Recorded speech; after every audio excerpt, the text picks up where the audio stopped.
Now at 11, fire crews across Oregon and Washington on the scene of massive wildfires while also responding to new ones.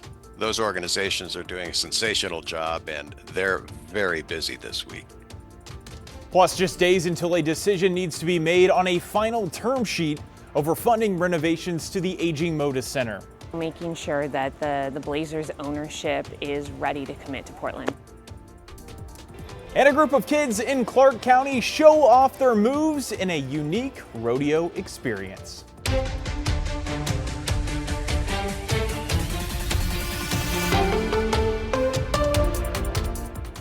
Our top story tonight is the ongoing wildfire season in Oregon and Washington. Tonight there are now level 1 be ready evacuation alerts for Harriet Lake in Clackamas County. It says crews now battle 2 new fires, the Austin and Mitchell fires, which has led to some road and campground closures in Mount Hood National Forest. Thanks so much for joining us here at 11. I'm John Adams. Here is our breakdown of some of the more notable fires that we're tracking here in the area. As the fire risk continues across the area, we have seen multiple fire starts this weekend, including one burning in Clackamas County. In the Mount Hood National Forest, a new fire sending a column of smoke into the air Sunday afternoon. Officials say the Austin fire is burning on the north side of Forest Road 46, 2 miles west of Forest Road Junction 4650. Here is a time-lapse look at the fire courtesy of the Oregon Hazards Lab. Officials say the fire is at least 30 acres in size. We are also getting a look at time-lapse video taken on Friday showing the grasshopper fire that continues to burn near Mount Hood. Crews battling that fire are reporting that containment lines along the southern and eastern portions of the fire continue to hold. Teams are still working to keep the fire from pushing across Highway 35 to the west. A portion of the highway remains closed due to the fire. Hand crews with the Oregon Air National Guard have been on the ground over the past few days helping in the fight. Last week, winds from the east pushed smoke from the grasshopper fire west, impacting people on Mount Hood. That drop in air quality caused the Mount Hood Kiwanis camp to shut down for the week. With winds now coming out of the west, Executive Director Dave McDonald tells us operations will resume on Monday. The air quality should be in good shape. We're not as concerned about the fire danger after consulting with the terrific folks at the Hoodland Fire District, and so we decided it was safe to conduct camp this week. And firefighters from multiple agencies responded on Saturday, working quickly amidst high fire danger to get a mobile home fire under control in Lebanon. Crews arrived to find the double-wide burning, with winds having pushed the flames into heavy brush and up a nearby hill. Firefighters were able to stop the fire's forward progress within 20 minutes, preventing it from threatening a nearby building. 8 agencies in total responded. The cause of that fire is still under investigation. Meteorologist Joe Ranieri is joining us tonight. Joe, any relief coming for crews battling wildfires across our area? Yeah, I wish I could say that we're going to be looking at, days and days of heavy rain, but, we're approaching mid-August and we're not going to be seeing any drop of rain anytime soon. It's going to be more of the same. Low relative humidity, very dry, breezy conditions, and hot as well. Here's a look at the current wind gusts across the Columbia River Gorge along the east side of the state. Gusts anywhere from 30, almost 40 miles an hour this evening. The Portland area is starting to see the gusts pick up a little bit, and that'll be the trend heading into tomorrow through parts of the Columbia River Gorge. Near Government Camp, you can kind of see gusts up to 15, 20 miles an hour at times, but as we go into the east end of the Columbia River Gorge tomorrow night, it'll be very windy. So, fire danger will be pretty high, obviously the next couple of days or so, but no red flag warning in place. There is an air quality alert in place near Mount Hood and throughout parts of the Columbia River Gorge and almost the east side of the state because of the smoke and haze, and that includes parts of Baker City and Burns. Humidity levels throughout the metro area, we're looking pretty nice, but you travel east a little bit, it's down to 20%. Of course, it gets a little better in the early morning hours and late tonight, but going into tomorrow, it drops down again, and again, it's going to be just another round of sunny and warm conditions and windy at times the next few days. I'll talk more about your detailed forecast in a few minutes. All right, Joe, thanks so much. As of right now, we are reducing the size of our level 3 evacuation zone significantly. This is an urban mop-up.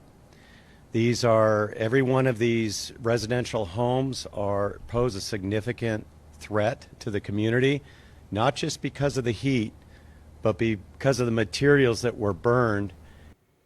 The fires around Spokane, Washington have damaged or destroyed nearly 1,000 buildings and structures.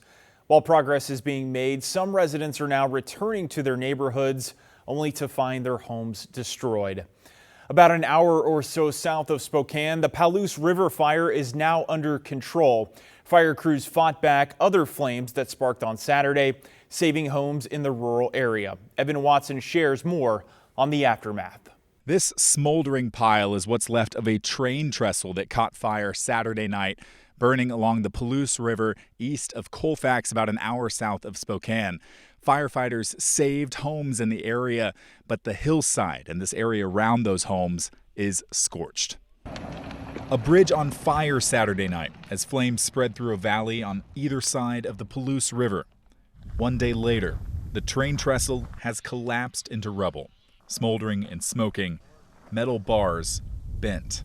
Scorched hillsides surround houses in this rural area as firefighters work to make sure fires don't restart. They're going to be working on getting some containment lines in and keeping things at bay for a while. David Buckley works for Colfax Fire. We had trucks doing point protection, so sitting at the house and directing the fire around it. There were some close calls, but all the homes survived.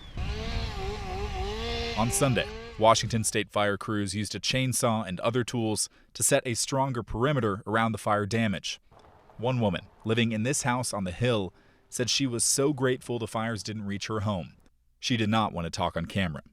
The Palouse River fire is now considered stable, even with areas still actively smoking. A Department of Natural Resources leader called it roughly 40% contained. There is still a lot of heat in the timber, so making sure that that doesn't kick up and start new spot fires. The burning train tracks, now reduced to ashes, a sign of how close the fire came to nearby homes. Officials say there are no reported injuries, but homeowners around the region should take precautions. The biggest thing is making sure that there's not fuels up against your house that fire can get into and spread into your home. This landscape, now blackened. The cause of the fire is still under investigation. Evan Watson, KGW News. In other local headlines, a firefighter was hospitalized after fire engulfs a home early this morning. Just after midnight, Forest Grove firefighters were called to a home off of Lavina Drive. There they found heavy fire in the garage spreading to the main part of the home. It took several crews about 35 minutes to get the fire under control. While checking for hot spots, a piece of debris fell on a firefighter from the Cornelius Fire Department. Their condition is not known at this time. No one else was hurt. The cause of the fire is under investigation. And I wasn't going super fast, so I knew I wasn't gonna have broken bones or anything, just knew it was gonna hurt and be a little beat up. Today, we heard from a bicyclist searching for the driver who cut him off, causing him to crash before leaving the scene. Dashcam footage shows Michael Dutton biking west down Cooch Street around 8 Friday evening when an SUV turns in front of him on Northeast Grand. Dutton says he wasn't seriously hurt, but is upset at the fact the driver immediately pulled away. I understand that accidents happen, and I probably wouldn't have even done anything. Maybe I would have, but I would have collected her insurance if she had it, but I don't really want to ruin anybody's life. Dutton says he's filed a police report and is working to gather more footage to identify the driver.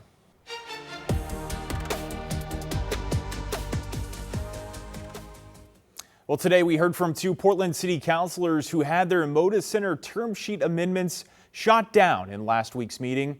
This week is the deadline to vote on a final draft.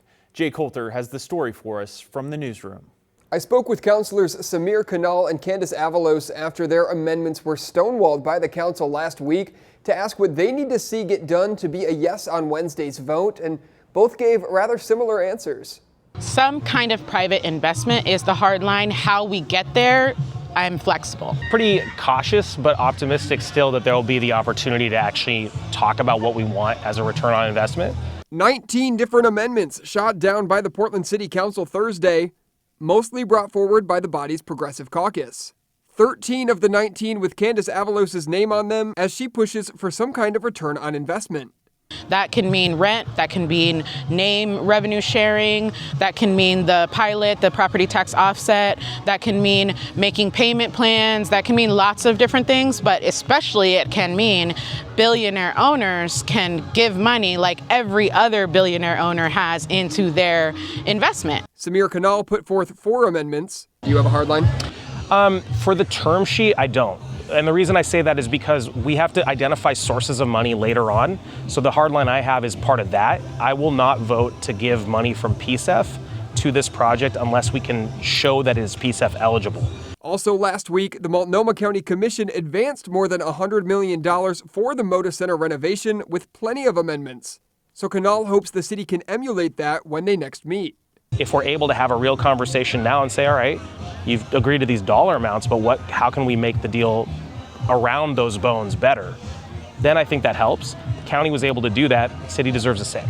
Both councilors explaining that the amendments introduced wouldn't reduce the money the city would put up, instead focusing on how the city gets money back. I want to look at the numbers and say, okay, if I'm making a $400 million investment over 20 years, how much am I getting back? Am I getting $500 million back? Am I getting $100 million back? Am I getting 0 back? So at its simplest, you need Dundon to contribute something to say yes. Yeah. And again, city councilors have one more chance to amend the term sheet on the same day as a scheduled final vote on the document set for Wednesday, August 12th. Back to you. Thanks so much, Jake. Today, we also caught up with Portland City Councilor Ilana Purtle-Guiney, who voted against the amendments on Thursday, who explains her thought process behind those no votes. The council president has asked the negotiating team to review all of the amendments that were put forward and let us know which ones give us a stronger position at the negotiating table and which ones maybe strengthen the term sheet but weaken our starting position at the negotiating table. And so I'm waiting to see that analysis.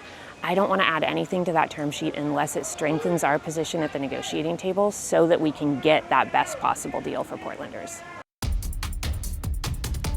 Well, check this out, a unique opportunity at the Clark County Fair for some extra special kiddos. Today, people gathered at the fairgrounds in part to watch the special kids rodeo. Each child is paired with a cow friend and given the chance to take part in some real-life rodeo action. Things like roping a wooden cow, being pushed in a wheelbarrow, even riding a horse. At first, it's a little bit nervous for them, but yet they feel the comfort being with us, and then the excitement comes out because they've never done it before. And, it's a first for them. It feels like I'm king of the world. It feels really nice. I feel like I'm taller than everyone. Well, there's still time to enjoy the fair and all of its activities and events. The final day, next Sunday, the 16th.